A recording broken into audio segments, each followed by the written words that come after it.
Okay, so you guys are gonna have to hear me out on this one. Get this: 100 men versus one capybara. Now, there's a plot twist on this, so don't click away yet. The capybara has been bioengineered to have enhanced super speed and strength. Alright, so our first challenger is the 100 men. Now, let's look at the statistics for the man. So, in the U.S., the average adult male is 5 feet 8 inches tall and weighs 199.8 pounds. The life expectancy is 74.8 years. Now, listen, so 5'8", 199 pounds. That's some pretty decent averages. I mean, we're pretty short, but you know, there's a lot of stuff you can do. That I mean, if you have like 100 people, I mean that's a significant advantage over the capybara. But let's look at the capybara statistics. Our next challenger is the capybara. Now, the statistics for the capybara is that they can reach a length of 3.3 to 4.3 feet, or 100 to 130 centimeters, and they can stand up to 1.6 feet, or 50 centimeters tall. They weigh between 60 to 174 pounds, 27 to 79 kilograms. The average weight of the capybara is 108 pounds, or 48.9 kilograms, and they can live for 8 to 12 years in the wild. Now,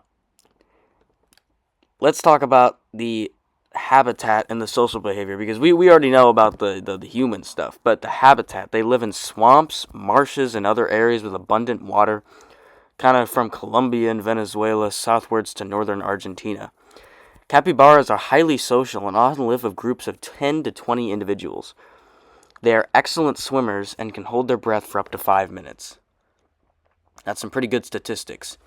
So now if we add the super speed and the super strength, that would mean they would be able to swim incredibly fast and be able to possibly be stronger, which is a significant advantage over the men. But let's go to the actual conflict. All right. So let's say hypothetically each man's strength and speed was tallied out of a score of 10, with 0 being the weakest and 10 being the strongest. Now, if we have 100 men, we can quantify that approximately each man will have an average speed and strength of about 5, which added creates 500 points of power. However, when we put that up against the bioengineered capybara with an estimate of about 50,000 power and a strength of 10,000 humans, we have a bit of a difference. Let's go to the pros and cons of both. So, the men have critical thinking, bigger, and a lot of them. The cons, they're not too strong, and they have fearful instincts.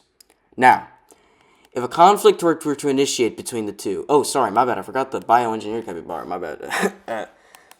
The pros for the bioengineered capybara are the superhuman speed and strength, and the cons are that it's really small. Now, if a conflict were to initiate between the two, it would be terrifying. However, the capybara would overwhelm the population and most likely wipe out most of the offense with its attacks. Now, the men, they would most likely be on the offense, as their opening strategy is to swarm the capybara. But this is a bad idea. See, the capybara can go into offensive state and possibly spin itself around into a rotating killing machine, instead attack in from angles and without much of a pattern. This requires a lot of determination and communication. The best strategy for the men to win is by tiring out the capybara, which is hard to do if it has superhuman speed and strength. However, if you can, the humans may be able to pull off the final move and swarm it, capturing the beast and securing the victory, but it will not be easy. Moreover, the capybara would secure the victory 9 out of 10 times, but if the men form a plan, they'll be able to confidently defeat the beast. And I was gonna say, I think the swarm attack is a decent idea, but I don't think it would be very good, considering that the capybara could definitely start spinning around and attacking the men.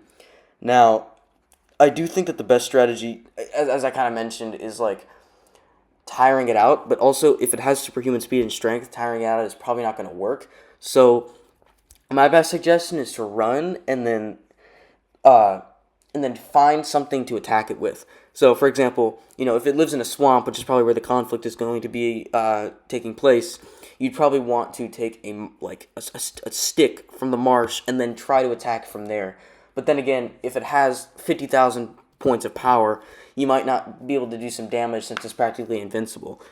But I do think the Capybara would have a significant advantage. However, if the men were able to form a plan, they may be able to at least hinder it. But I don't think they'd be able to. I don't think they'd be able to win, and they would ultimately succumb to the Capybara.